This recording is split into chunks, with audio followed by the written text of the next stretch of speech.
जब जवान मौत का कफन पहन करके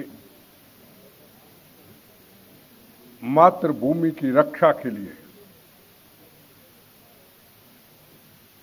भारत माता की आजादी की रक्षा के लिए, सीमाओं की रक्षा के लिए जब मौत का कफन बांध के निकलता है तो उनके अंदर से एक ही आवाज निकलती है, एक शाम चिरागों में सजा रखी है, शर्त लोगों ने हवाओं में लगा रखी है, अंजाम की भी हम परवाह नहीं करते, जान हमने भी हथेली पे उठा रखी है। सबसे पहले तो मैं तोमर साहब, न्यूज इंडिया के चेयरमैन साहब, उनके सारे रिपोर्टर्स, उनके सारे स्टाफ और वो हमारे जवान, चाहे पुलिस में, चाहे फौज में, चाहे एयरफोर्स में, अपनी जिम्मेदारी को पितृ मातृभूमि की रक्षा के लिए अच्छी तरह निभाया है, उनका मैं शुक्रिया अदा करता हूं। वो कल का भारत, आज से 8 या 9 साल पहले कोई ऐसा हिंदुस्तान से गांव नहीं था जहां हिंदू, मुसलमान, सिख, ईसाइयों के खून से बने हुए तिरंगे झंडे के लिपटी हुई खून से लथपथ शरीरों के टुकड़े टुकड़े कर दिए जाते थे, बॉडी नहीं आया करती थी। रोज पाकिस्तान की तरफ से, दुश्मन देश की तरफ से इस हिंदुस्तान को चैलेंज होता था, कभी दाऊद इब्राहिम, कभी कोई,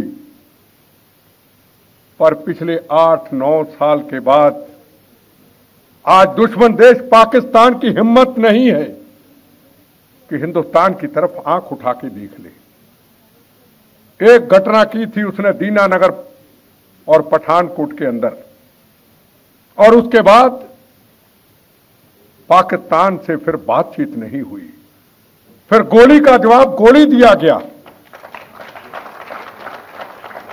पुलवामा के अंदर हमारे 40 जवान शहीद हुए और 40 जवानों का बदला 2 दिन के अंदर अंदर पाकिस्तान में घुस करके, बालाकोट में घुस करके उनके 500 कैंप तबाह करके जिंदा शहीद की तरह हमारे जवान वापस आए। आने वाले वक्त के अंदर हमारी जनरेशन हमसे सवाल पूछेगी, हमारे राजनीतिक लोगों से सवाल पूछेगी कि हजारों जवानों की शहादत, बार बार हिंदू, मुसलमान, सिख, ईसाइयों के खून से बने तिरंगे झंडे का अपमान, जवानों के ऊपर पत्थर, हमारे जवानों के शरीरों के टुकड़े टुकड़े क्यों हुए? क्यों हुआ पार्लियामेंट पे हमला? क्यों हुआ 26/11 की घटना? क्यों हुए एक दिन के अंदर जयपुर के अंदर 120 लोगों का शहीद हो जाना? और दिवाली के दिनों के अंदर सरोजिनी नगर के अंदर मां अपने बच्चों के लिए, पत्नी के लिए, परिवार के लिए खिलौने और दिवाली का सामान लेने आते हैं, माता पिता वापस नहीं आते, बच्चे अनाथ हो जाते हैं। ट्रेनों के अंदर, बॉम्बे के अंदर नौकरी करने के लिए जाते हैं मां बाप, बच्चे अनाथ हो जाते हैं, बम्बों से उड़ा दिए जाते हैं। हमसे सवाल पूछेंगे कि अगर यही पॉलिसी आतंकवाद के खिलाफ पहले की सरकारों ने, पहले की पॉलिटिकल पार्टियों ने अपनाई होती तो हमारे हजारों जवान शहीद ना होते, हमारी बहनों के सुहाग ना उजड़ते, हमारे बच्चे यतीम ना होते, हमारे तिरंगे झंडे का अपमान ना होता। क्या कभी सोच सकते थे कि 370 धारा हटेगी? ना गोली चली, ना बम चला, ना फसाद हुआ, और पाकिस्तान चुप करके बैठा रहा और पूरी दुनिया के अंदर पाकिस्तान का किसी ने साथ नहीं दिया। हम बार बार पाकिस्तान को ललकारते रहे, हे पाक तेरा ख्वाब एक नजारा ही रहेगा, तू किस्मत का मारा है, मारा ही रहेगा, तेरे हर सवाल का जवाब करारा ही रहेगा, कश्मीर हमारा है, ऑक्युपाई कश्मीर साथ हमारा ही रहेगा। ये बहुत बड़े प्रश्न और बहुत बड़े सवाल है। राजनीति इच्छा शक्ति होनी चाहिए। कोई भी पॉलिटिकल पार्टी हो, उसके अंदर एक जज्बा होना चाहिए, प्रथम राष्ट्र। मैं दोबारा प्रधानमंत्री बनूं या ना बनूं, मैं सीएम बनूं या ना बनूं, मैं आतंकवाद के खिलाफ जंग जारी रखूंगा, मैं इसके आगे झुकूंगा नहीं। आतंकवाद समाप्त हो जाता है। पंजाब के अंदर 6 साल के अंदर 36,000 बेगुनाहों का कत्लेआम हुआ। 6 साल के अंदर हजारों बहनों के सुहाग उजड़ गए। किसी मां को पता नहीं होता था मेरा बेटा, मेरा पति घर से निकला है, वापस पहुंचेगा या नहीं पहुंचेगा 5 बजे के बाद। हर तरफ छनाता, हर तरफ खून। हम मौत का कफन बांध के निकले थे। हमें पता था हम जिंदा नहीं रहेंगे, पर हमने कसम खाई थी।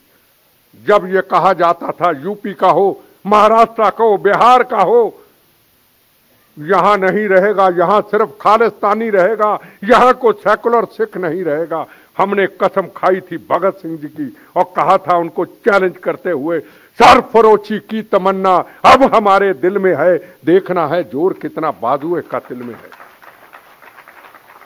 गोलियां चलाते थे, गोलियां खाते थे।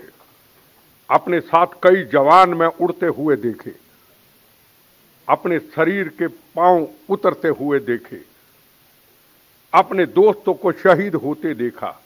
हम तो बोनस की जिंदगी पे मर चुके, कई बार मरे, कई बार जन्म लिया। हमने कभी कहा ही नहीं कि हमारा जीवन, हम कहते ये जीवन बोनस है। पर उस वक्त पंजाब के अंदर इतनी दहशत, कहते थे खालिस्तान बनाएंगे।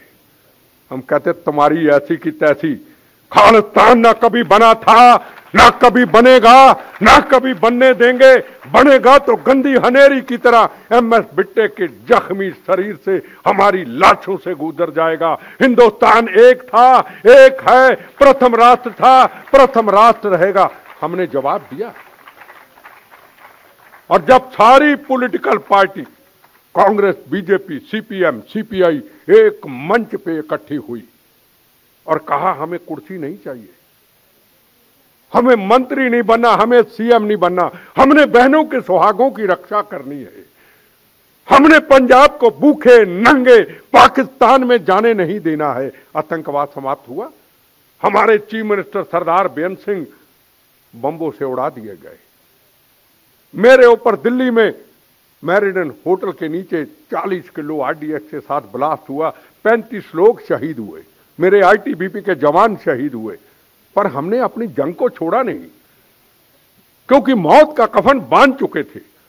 हमारा मकसद कुछ बनना नहीं था, हमारा मकसद था शहीद आजम भगत सिंह, राजगुरु सुखदेव, मंगल पांडे, इत्तफाकुल्ला खां, रानी झांसी, जलियांवाला बाग के हिंदू, मुस्लिम, सिख, ईसाइयों की मिली हुई आजादी की रक्षा करना, यह हमारा मकसद था। हमें कामयाबी मिली, पर यह भी सोचना पड़ेगा आतंकवाद लाता कौन है, आतंकवाद आता कैसे है।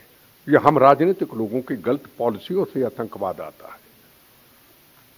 हम जब वोट की राजनीति, सत्ता की राजनीति के लिए कितने घटिया फैसले कर देते हैं तो आतंकवाद पनपता है। जब हम सोच लें वोट, सत्ता, कुर्सी ये बाद में आएगी, पहले प्रथम राष्ट्र होगा, तो क्या आतंकवादियों की हिम्मत है आज? क्या आतंकवाद, मुझे बताइए, पूरे हिंदुस्तान में बताइए, कहीं गोली, कहीं बम, कहीं फसाद कभी है? हां, कहीं कहीं घटनाएं होती हैं, पर वो घटनाएं जो पहले होती थी वो अब नहीं होती। तो मैं आज के दिन न्यूज इंडिया के चेयरमैन साहब, सबको मैं बहुत बहुत मुबारकबाद देता हूं कि आपने एक वो शुरुआत की है उन बहादुर जवानों के लिए जिन्होंने अपनी जिम्मेदारी को फख्र से निभाया, अपनी फर्जों को पूरा किया। फौज के जवानों ने अपने कर्तव्य को पूरा किया और ये एक मूवमेंट चलती रहे। मुझे याद है जब कारगिल का युद्ध हुआ, मैंने पहला कार्यक्रम किया था विज्ञान भवन के अंदर।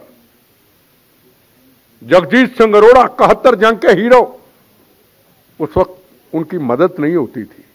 हमने उस वक्त हमने उन विधवा बहनों को, वीरांगना को हमने पैसे नहीं दिए। हमने सरकार को जगाने के लिए एक मूवमेंट खड़ी की कि लोगों के बच्चों को कौन देखेगा, इनके परिवारों को कौन देखेगा, कौन शादियां करेगा, कौन शिक्षा देगा। पर हमें नहीं पता था कि हिंदुस्तान के अंदर हिंदुस्तान के वो लोग एक ऐसे योद्धा को देंगे जिसका नाम है नरेंद्र मोदी। आया और हर परिवार को 1-1 करोड़ की राशि का कार्यक्रम उन्होंने किया। इन्हीं शब्दों के साथ मैं शुक्रिया अदा करता हुआ आपसे वादा करता हूं, ये बची जिंदगी राष्ट्र के लिए है, आतंकवाद के खिलाफ है, लड़ते रहेंगे और भारत माता की आजादी की रक्षा, बहनों के सुहागों की रक्षा करते रहेंगे। वंदे मातरम, जय हिंद।